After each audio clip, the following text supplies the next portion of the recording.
B C Nagesh ಅವರು ತಾವು ಮಂತ್ರಿಯಾಗಿದ್ದಾಗ ಮಂತ್ರಿಮಂಡಲದಲ್ಲಿ ನಿಮ್ಮ ಜೊತೆ ಸಹೋದ್ಯೋಗಿ ಕೆಲಸ ಮಾಡಿದರು. ಅವರ ನಿಮ್ಮ ಒಂದು ಬಾಂಧವ್ಯ ಹೆಂಗಿತ್ತು? ಅವರ ನಿಮ್ಮ ಒಂದು ವಿಶ್ವಾಸ ಹೆಂಗೆ, ಒಡನಾಡಿ ಹೆಂಗಿತ್ತು? ಬಿ ಸಿ ನಾಗೇಶ್ ಅವರು ನಾವು ಮಂತ್ರಿ ಆಗೋ ಏನು ಸಂಬಂಧ ಇತ್ತು, ಅದಕ್ಕಿಂತ ಬಹಳ ಪುರಾತನವಾದದ್ದು ನಮ್ಮಿಬ್ಬರ ಸಂಬಂಧ. ನಾನು 1985ರಲ್ಲಿ ನಾನು ಜನತಾ ಪಕ್ಷದ ಅಭ್ಯರ್ಥಿ, ಅವ್ರ ತಂದೆ ಚಂದ್ರಶೇಖರನವರು ಜನತಾ ಪಕ್ಷದ ಅಭ್ಯರ್ಥಿಯಾಗಿ ಕಂಟೆಸ್ಟ್ ಮಾಡಿದ್ವಿ. ಆಗ ನನಗೆ ಒಂದು ಭಾಗ ಕಿಬ್ಬನಹಳ್ಳಿ ಹೋಬಳಿ ತಿಪ್ಟೂರು ತಾಲೂಕು ನನಗೇ ಬರ್ತಿತ್ತು. ಚಂದ್ರಣ್ಣವ್ರು ಗೆದ್ದು ನಾನು ಸೋತೆ. ಆನಂತರ 89ರಲ್ಲಿ ಅವ್ರು ಸೋತಾಗ ನಾನು ಗೆದ್ದಿದ್ದೆ. ನನಗೂ ಅವ್ರಿಗೆ ಭಾಳ ನಿಕಟವಾದ ಸಂಬಂಧಗಳಿತ್ತು. ಹಾಗಾಗಿ ಆ ಮನೆ ಇಡೀ ಕುಟುಂಬ ನನಗೆ ಒಂದು ರೀತಿಯಲ್ಲಿ ಭಾಳ ಹತ್ತಿರದ ಕುಟುಂಬದಂಗಿತ್ತು. ಹಾಗಾಗಿ ಅವಾಗ ನಾಗೇಶ್ ಅವರು ಯುವಕರ ಥರ ಇರ್ತಾಯಿದ್ರು. ಹುಡುಗರು RSS ಅವ್ರು ಓಡಾಡ್ಕೊಂಡಿರ್ತಿದ್ರು. ಚಂದ್ರಣ್ಣವ್ರು ನನ್ನ ಜೊತೆ ಮಾತಾಡೋದು ನೋಡಿ, ಇವನು RSS ಓಡಾಡ್ತಾನೆ, ನಾನು ಜನತಾ ಪಾರ್ಟಿ ಅಂತ. ಅವತ್ತಿಂದಲೂ ನಾಗೇಶ್ ಅವ್ರದ್ದು ಸಂಘಟನೆಯಲ್ಲಿ, ಸಂಘದ ಪರಿವಾರದ ಕೆಲಸಗಳಲ್ಲಿ ಭಾಳ ಒತ್ತಡ ಇಟ್ಕೊಂಡು ಮಾಡ್ತಿದ್ದಂಥ ವ್ಯಕ್ತಿ. ಭಾಳ ಹಠ ಮಾಡಿ ಏನಾದ್ರು ಮಾಡಲೇಬೇಕು ಅನ್ನೋದನ್ನು ಮಾಡ್ತಿದ್ದಂಥ ವ್ಯಕ್ತಿತ್ವ ಇತ್ತು. ಮೃದು ಮಾಡ್ಕೋತಿಲ್ಲ, ಯಾರ ಜೊತೆನೂ ಉದ್ರೇಕ ಮಾಡ್ಕೊತಿಲ್ಲ. ಯಾರಾದರೂ ಸಮಸ್ಯೆ ಸೃಷ್ಟಿ ಮಾಡಿದ್ರೆ ಭಾಳ ಸಮಾಧಾನವಾಗಿ ಅದನ್ನು ಕೂತ್ಕೊಂಡು ಆಲೋಚನೆ ಮಾಡಿ ಬಗೆಹರಿಸ್ಕೊಂತಿದ್ದಂಥ ವ್ಯಕ್ತಿ. ನಾನು ಮಂತ್ರಿ ಆಗಿದ್ದಾಗ ನನ್ನ ಜೊತೆ ಬಹಳವಾಗಿ ಅವರು ನನಗೆ ಸಹಕಾರ ಮಾಡಿದ್ದಾರೆ. ಅವರಿಬ್ಬರು ಮಂತ್ರಿ ಆದಮೇಲೆ ಎಲ್ಲ ವಿಷಯಗಳಲ್ಲೂ ನಾವು ಅವರು ಚರ್ಚೆ ಮಾಡಿನೇ ಕಾರ್ಯಕ್ರಮಗಳನ್ನ ಮಾಡ್ತಾಯಿದ್ವಿ. ಅಭಿವೃದ್ಧಿ ಬಗ್ಗೆ ನನ್ನಷ್ಟೇ ಕಾಳಜಿ ಅವ್ರಿಗೂ ಇತ್ತು. ನಾನೇನು ಚಿಕ್ಕನಾಯಕಳ್ಳಿಗೆ ಮಾಡಬೇಕಂತೀನಿ, ಅದು ತಿಪ್ಟೂರಿಗೂ ಯಾಕಾಗಲ್ಲ ಅಂತೇಳಿ ನನ್ನನ್ನು ಪದೇ ಪದೇ ಕೇಳಿ ಬೇಕಾದಷ್ಟು ಕೆಲಸ ಮಾಡಿಸಿದ್ರು. ಅವರು ಮುಖ್ಯಮಂತ್ರಿಗಳ ಹತ್ರ ಭಾಳ ಓಡಾಡ್ಕೊಂಡು ಕೆಲಸಗಳು ಮಾಡೋರು.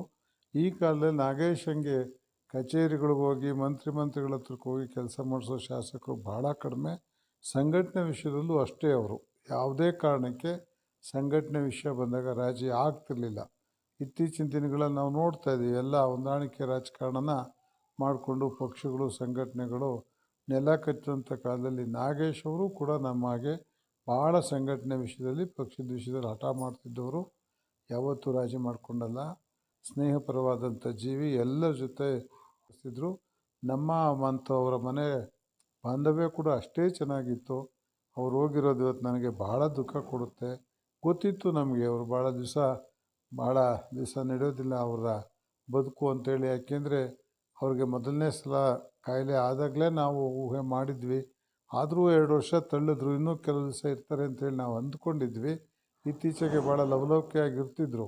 ಆದರೆ ಈಗ 3-4 ತಿಂಗಳಿಂದ ಯಾಕೋ ನಮಗೆ ಸಂಪರ್ಕ ತಪ್ಪಿ ಸ್ವಲ್ಪ ಎಲ್ಲೋ ಮನಸ್ಸಿನಲ್ಲಿ ದುಗುಡ ಆಯಿತು. ನಾಗೇಶನೋ ಸ್ವಲ್ಪ ಏರುಪೇರು ಆಗಿರ್ಬೋದಾ ಅಂತೇಳಿ. ದುರ್ದೈವ, ಇವತ್ತು ನಮ್ಮನ್ನು ಬಿಟ್ಟವರು ಬೇರೆ ಲೋಕಕ್ಕೆ ಹೋಗಿದ್ದಾರೆ. ಭಗವಂತ ಅವರಿಗೆ, ಅವರ ಆತ್ಮಕ್ಕೆ ಶಾಂತಿಯನ್ನು ಕೊಡಲಿ ಅಂತ ಹೇಳ್ತಾ, ಅವ್ರ ಮನೆಯವ್ರಿಗೆ ಈ ದುಃಖ ಎಲ್ಲ ತಡ್ಕೊಳೋವಂಥ ಸ್ಥಿತಿಯನ್ನು ಕೊಡಲಿ. ಅವ್ರ ಮನೆಯವ್ರಿಗೆಲ್ಲ ಆ ಶಕ್ತಿ ಇದೆ ಅಂತ ನಾನು ಭಾವಿಸ್ತೀನಿ. ಯಾಕೆಂದರೆ ಅವರೆಲ್ಲ ಮಾನಸಿಕವಾಗಿ ತಯಾರಾಗೇ ಇದ್ದಿದ್ದರಿಂದ ಇದನ್ನೆಲ್ಲ ತಡ್ಕೋತಾರೆ ಅಂದ್ಕೊಂಡು ಭಗವಂತ ಇನ್ನೂ ಶಕ್ತಿ ಅವ್ರ ಕುಟುಂಬಕ್ಕೆ ಕೊಡಲಿ ಅಂತೇಳಿ ನಾನು ಹಾರೈಸ್ತೀನಿ. ನಮ್ಮ ಮತ್ತು ಅವರ ಮನೆ ಬಾಂಧವ್ಯ ಕೂಡ ಅಷ್ಟೇ ಚೆನ್ನಾಗಿತ್ತು. ಅವ್ರು ಹೋಗಿರೋದು ಇವತ್ತು ನನಗೆ ಭಾಳ ದುಃಖ ಕೊಡುತ್ತೆ. ಗೊತ್ತಿತ್ತು ನಮಗೆ ಅವರು ಭಾಳ ದಿವಸ ನಡೆಯೋದಿಲ್ಲ ಅವರ ಬದುಕು ಅಂತೇಳಿ. ಯಾಕೆಂದರೆ ಅವ್ರಿಗೆ ಮೊದಲನೇ ಸಲ ಕಾಯಿಲೆ ಆದಾಗಲೇ ನಾವು ಊಹೆ ಮಾಡಿದ್ವಿ. ಆದರೂ 2 ವರ್ಷ ತಳ್ಳಿದ್ರು. ಇನ್ನೂ ಕೆಲವು ದಿವಸ ಇರ್ತಾರೆ ಅಂತೇಳಿ ನಾವು ಅಂದ್ಕೊಂಡಿದ್ವಿ. ಇತ್ತೀಚೆಗೆ ಭಾಳ ಲವಲವಿಕೆಯಾಗಿರ್ತಿದ್ರು. ಆದರೆ ಈಗ 3-4 ತಿಂಗಳಿಂದ ಯಾಕೋ ನಮಗೆ ಸಂಪರ್ಕ ತಪ್ಪಿ ಸ್ವಲ್ಪ ಎಲ್ಲೋ ಮನಸ್ಸಿನಲ್ಲಿ ದುಗುಡ ಆಯಿತು. ನಾಗೇಶನೋ ಸ್ವಲ್ಪ ಏರುಪೇರು ಆಗಿರ್ಬೋದಾ ಅಂತೇಳಿ. ದುರ್ದೈವ, ಇವತ್ತು ನಮ್ಮನ್ನು ಬಿಟ್ಟವರು ಬೇರೆ ಲೋಕಕ್ಕೆ ಹೋಗಿದ್ದಾರೆ.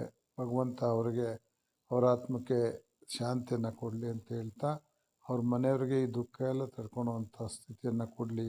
ಅವ್ರ ಮನೆಯವ್ರಿಗೆಲ್ಲ ಆ ಶಕ್ತಿ ಇದೆ ಅಂತ ನಾನು ಭಾವಿಸ್ತೀನಿ. ಯಾಕೆಂದರೆ ಅವರೆಲ್ಲ ಮಾನಸಿಕವಾಗಿ ತಯಾರಾಗೇ ಇದ್ದಿದ್ದರಿಂದ ಇದನ್ನೆಲ್ಲ ತಡ್ಕೋತಾರೆ ಅಂದ್ಕೊಂಡು ಭಗವಂತ ಇನ್ನೂ ಶಕ್ತಿ ಅವ್ರ ಕುಟುಂಬಕ್ಕೆ ಕೊಡಲಿ ಅಂತೇಳಿ ನಾನು ಹಾರೈಸ್ತೀನಿ.